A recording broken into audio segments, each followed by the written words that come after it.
How to open Chase bank account online. Hi everyone, welcome back. In today's video I'm going to walk you through the steps on how you can register for an online bank account of Chase Bank. In order to register or enroll into an online bank account of Chase Bank, make sure that you already have a pre-existing bank account.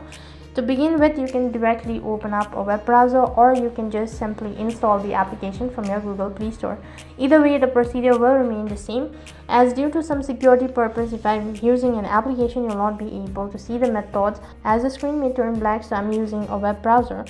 So what you need to do is, after you open up your web browser, on the web address bar type in www.chase.com. Now this is going to direct you to the official web page of Chase Bank. If you already have an account, click on the sign in button, entering your credential and log in into your account. However, if you are new to Chase Bank, click on open an account, which is right in between.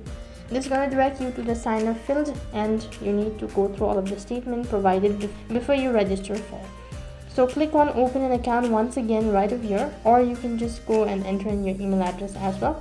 Now you'll be asked whether you are already a customer or not. If yes, then tap on the yes button, click on the next, which is right at the bottom. So to begin with, you'll need to provide in your social security number or tax identification number. After that, you need to go with the application number or the account number, and you need to access the phone or an email address you've told.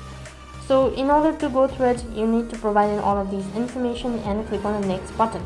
After that, you need to move on with the step number 2, where you need to provide in your account details and all that. And once you're done with this, and you will need to verify it by entering a verification code that will be sent to an SMS or an email. So once you're done with that procedure, you'll be notified that you've successfully created an account, or that you failed to create an account because of some incorrect information or missing information. So basically, this is how you can create an online bank account with Chase Bank. That is all for this video.